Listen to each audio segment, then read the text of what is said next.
پاکستان اور آسٹریلیا کے درمیان تیسرا ون ڈے میچ جو کل کھیلا گیا، جس میں پاکستانی کرکٹ ٹیم نے آسٹریلیا کرکٹ ٹیم کو ناقابل بال چیلنج چکوائے، جس میں پاکستانی کرکٹ ٹیم کے تینوں فارورڈ کپتان بابر اعظم کو مین آف دا سیریز کے ساتھ ساتھ 1 کروڑوں کی گاڑی بھی دے دی گئی ہے۔ اس پر وراٹ کوہلی کا رد عمل کیا ہے، آج کی اس ویڈیو میں آپ کو مکمل ڈیٹیل دیتا ہوں، تو آج کی اس ویڈیو کو اپنے کہیں پر بھی اسکپ نہیں کرنا، لیکن یاد رہے جو معلومات میں آپ کو دے رہا ہوں اس کی کوئی تصدیق نہیں ہے، سچ بھی ہو سکتی ہے اور جھوٹ بھی، اللہ بہتر جانتا ہے۔ جیسا کہ آپ سب کو معلوم ہے کہ پاکستان بمقابلہ آسٹریلیا تیسرا ون ڈے میچ جو کل کھیلا گیا، جس میں پاکستانی کرکٹ ٹیم کے تینوں فارمیٹ کپتان بابر اعظم نے شاندار بیٹنگ کا مظاہرہ کیا۔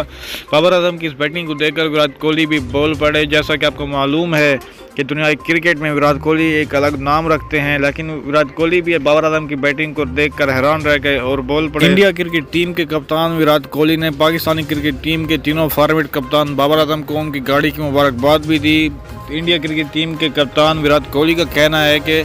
پاکستانی کرکٹ ٹیم کے تینوں فارورڈ کپتان بابر اعظم اب میرے سے بھی آگے نکل چکے ہیں، واقعی وہ دنیا کے نمبر 1 بیٹسمین ہیں۔ دوست وراٹ کوہلی کی یہ بات سن کر ہمارا سر فخر سے بلند ہونا چاہیے کہ ہماری دشمن ملک کے کرکٹ ٹیم کے کپتان نے ہمارے کرکٹ ٹیم کے کپتان کے بارے میں یہ بات کہہ دی۔ لاسٹ میں آپ سب سے گزارش ہے کہ آپ سب نے کمنٹ بار میں پاکستان زندہ باد کا نعرہ لگانا ہے، میں آپ سب کے کمنٹ کا انتظار کروں گا۔